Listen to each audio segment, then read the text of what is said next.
So thank you, Michelle, for agreeing to chat with me today about your vacation rental and about how Touch Stay has helped you. So to get things started, I wondered if you could tell me a little bit about your business and your experience as a vacation rental host. Yes, so we own and operate a station stay experience here in South Australia. We're in the Flinders Ranges.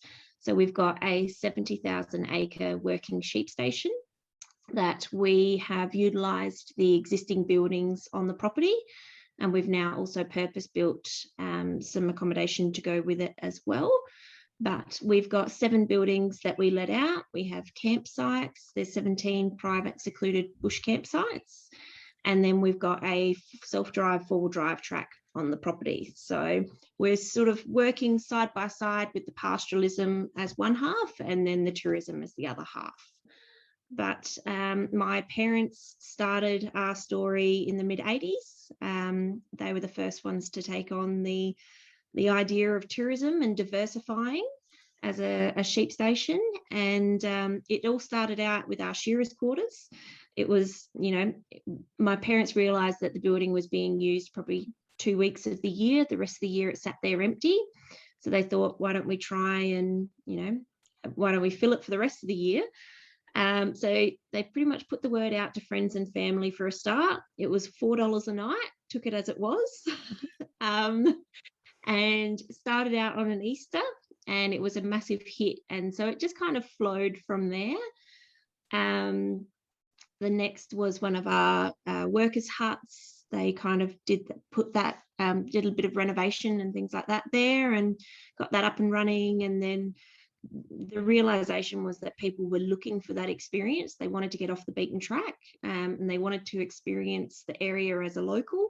And that's what a station stay experience was doing. So it all just grew from there. We put in a four-wheel drive track. We put in bush camping. We've got marked walking trails. So we do a little bit of everything now.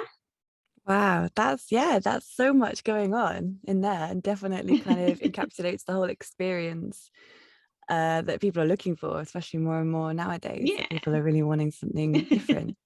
Amazing. So you use Touch Stay with your properties and with your business. Could you tell me a little bit about the kind of problems that Touch Stay has helped you solve? Absolutely. So we only decided to go online or go digital with our bookings in 2018, so 2-3 years ago now. At the time, everything that we were doing was still on paper, and it took me a while to convince my mother to transfer over to technology, particularly on our location. So because we are in the middle of outback South Australia, we have a lot of issues with connectivity. We don't have phone service out here. We generate all our own power. So she was quite nervous to go into that sort of more digital age. When we took that step, it certainly multiplied our business quite significantly. We realised that a lot more people were looking for accommodation and experiences online. And so what was being run as a small family business had to quickly change, and we realised that we needed to employ staff. But even with staff, we were struggling to keep up. So Touch Stay for us has done a number of different things. One of the big things in regards to challenges, we decided to trial booking channels such as booking.com. The difficulties of booking.com for us, because we are so remote, a lot of people expect that we have food supplies on site, which we don't. It's all self-contained accommodation. So we ask people to bring their own food with them, and then they can cook it here on site. With booking.com, you can't actually edit your description on the booking channels. So whatever you have ticked on the boxes of what your business provides is what shows up on your booking.com listing. So there's nowhere for you to actually say the closest food provider is half an hour away or 30 Ks. So that was a really big thing where the ability to use touch stay, we were actually able to educate our guests before they got here and say to them, look, please don't forget, you need to have your food on board with you. Here's some of our Q&As while you're staying with us. Here is the map is brilliant because we can use, here's all the local operators, here's the cafes and restaurants you can visit, here is the local general stores that you can be purchasing your food from. So that made it a lot easier for people before they got here and realized they had nothing. They were able to plan and be prepared before they were here on site. So that was one big thing for us. The other challenge that TouchStay has helped us to overcome is, as I said, we were a small family business. We were suddenly experiencing for us what is mass tourism. So we honestly magnified quite quickly. And it was quite difficult to keep up with our personal experience of giving a local's point of view to our guests. It's difficult to get all the housekeeping done and take all the bookings plus communicate with your guests. So TouchStay gave us the ability of being able to tell our story, provide information, and give that real locals experience without using our time. So whilst it took a little bit to set it up, once it's been up and running, it's been amazing for us. And we find people are here, they already have plans of what to see and do because they've read our TouchStay guide, and we can then just add on to it a little bit if we need to, or we can help them book those things. So it's made a big difference on our business. Amazing. So I guess you kind of spoke about some of the challenges that have been unique to your type of rental and your business specifically as well. What was it, kind of that really quick changeover from it being very, very family run to then, oh God, yeah, now we've got loads of guests that we need to sort of look after. Was there any other ways that TouchStay kind of specifically helped you overcome those kind of unique challenges? Anything extra that you can think of? I think that's possibly been the two biggest things for us, really. It was just that realization of, I mean, we don't ever intend on employing a huge amount of people.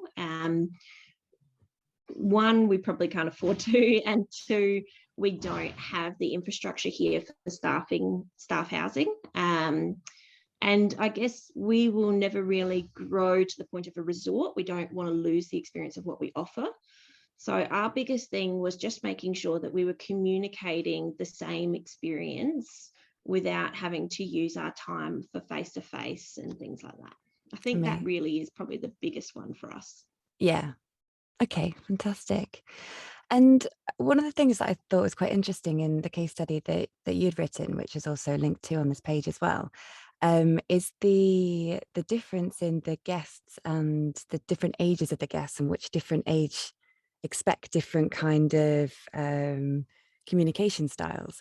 So you were saying that, like, when you had like what did you call them, like the grey nomads or something like that, was that what they were called? Yeah, which I think is great. And obviously that's a whole entire demographic of people who are traveling and wanting those sort of experiences, but obviously they're less accustomed to using digital and things like that. But how do you overcome that kind of problem, and in terms of like communicating with them and making sure that you don't have to kind of use your time to talk to them more? And do you see that changing in the little time that you've kind of had TouchStay? Do you see a trend going more towards digital? Definitely, yes. It certainly see a lot more people going to digital. As I mentioned before, we do have a challenge in that connectivity for us, and actually that is probably one thing I should jump back to. One of the other things that TouchStay was able to overcome for us was the situation of there is quite a trend, particularly here in South Australia at the moment, of going digital. Even our State Tourism Association is recommending, don't even bother printing brochures anymore. Don't worry about posters. Don't worry about flyers, nothing like that. Everything should go digital, which is fantastic. if you live somewhere that has internet. Yeah. We don't. But that was the beauty of Touch Stay. Like, we were able to use something that gave people the similar experience of information, of maps, of anything they really needed to know from an app, but they could use it offline. And that was the beauty of Touch Stay. So even in an area like ours, where we were trying to give them ideas on drives that they could do, or walking trails, or places to visit and see, and knowing the opening times and everything, all of that coming through on Touch Stay when they're not in internet connection was massive. So that was, probably another challenge that we overcame. But how that has been impacted over the last couple of years, and probably since my time just with Touch Stay recently, the grey nomads, the baby boomers, as some people call them, so the kind of 50 plus that are traveling, we're seeing a lot more of them going to digital, but they do still like their hard copy backup. That's always going to be popular, I think. We still offer maps here on the station. We still have, in all of our buildings, we've still got a compendium. We also have the QR code, though, to our Touch Stay app, or the guidebook. The way we've been able to get around that, we do have Wi-Fi to a central area here on the property, so our guests can use it when they need to, but they are still having that digital detox when they're back at their rooms. So they can take it over, do their QR code, brings it all up. They've got the guidebook, it's loaded, and then they can go back to their room. The compendium that we've put in their room kind of gives an overview, but the guidebook on Touch Stay allows them to then have more detail. So encouraging them to go through that is great. We've also got the how-to for those that aren't technologically advanced. So explaining if you've got an iPhone, if you've got an Android, anything like that. So just trying to kind of say, these are the settings you need to do to be able to download it, and then this is what you need to do once you've got it.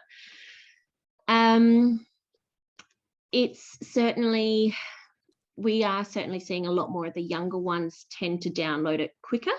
Mm-hmm. But we do, right through from when our guest first books to us, or even before then on our website, we explained that once you've booked, you'll receive a detailed link through to our detailed guidebook, which gives you a lot of suggestions on things to see and do once you're here, gives you a lot more information to prepare for your trip. So they're already got a heads up on it before they book. Once they do book, we send the link out straight away. And then we remind them with that link about a week prior to their arrival. And then once they're on site, we then also, when they're checking in, because we do still do a face-to-face check-in, it's just part of our process that we wanted to keep with. We wanted that personal contact with them. At that time, we do remind them as well about the guidebook. And that's where we're finding quite a few of the younger ones have gone, oh, yeah, we already had a look on the guidebook and we're thinking about doing this drive and we want to go to this place. And we haven't booked that. Can you help us book that? So it kind of saves you going right from the start of, okay, are you interested in walking or driving? Or so it jumps a few steps forward, which does save a lot of time. For the grey nomads or the baby boomers, some of them are great. They've already got their iPad there and they're like, I've already found this one, which is good. And then some of them are going, I have no idea what you're talking about. So you kind of have to help them through that process a little bit. But we're seeing more and more grey nomads starting to use it. Absolutely. Yeah. So the shift is going towards digital, yeah. even when it's sort of most difficult to do out in the bush. Yeah. That's so interesting.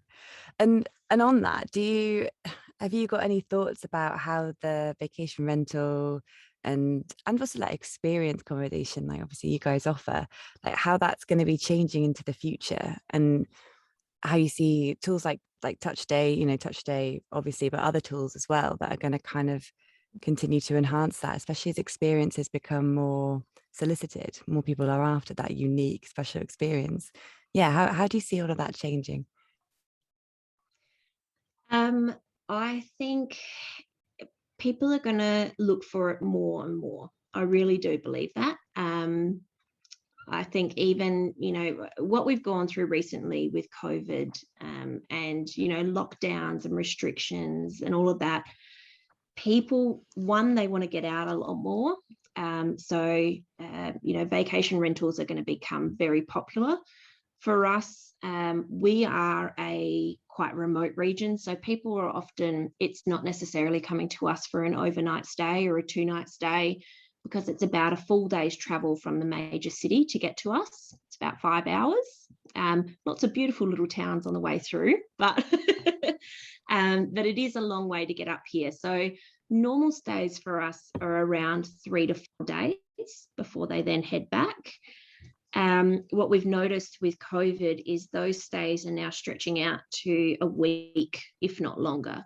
So it's had a really positive impact in that people want to be away longer. They want to experience more while they're out there, but then they still want to know what they can do while they're gone for that period, which is where I think touch stay will be brilliant. But it's also a lot more people. There's a real term here in Australia about paddock to plate. So understanding where your food has actually come from, or where your garments in the clothes have actually, where did they start? Where does the story start? So for us here at Willow Springs, we're a working sheep station. So we have merino wool here on the property. So products like Touch Stay and other digital products, we can tell the story of how, the woolen jumper or sweater that you're wearing, it actually started with some of our sheep. So we can explain that story of here in this paddock where you've just seen the stock out the front of your cottage. That particular sheep has, we shear the wool goes down to the major city, it all gets sorted, gets sent off to the different areas, goes into factories. It comes out as the garments then get sold to the different stores, and then you as the consumer purchase it. And so Touch Stay and other products can help us to tell that story. And so many more people are looking for that. They want education as part of their experience. That's amazing. Hello. It's my dad. Typical farmer. That's brilliant. That's amazing, Michelle. Honestly, thank you so much for sharing that. Those thoughts to me, and that's a really interesting, thing that I think that I don't know whether is such a big thing in the UK yet. I don't know, like that kind of wanting to know where everything comes from. I think that's really interesting that over there that's a really noticeable shift. And I wonder if that will become more of a trend here, when other experience people are offering experiences, see the same thing. That's brilliant. Thank you so much. Is there anything else that you'd like to share, or anything else that I've missed? No, I think that's great. If anyone had any questions, more than happy for them to contact me. My details are on the case study, so please reach out. Touch Stay is amazing.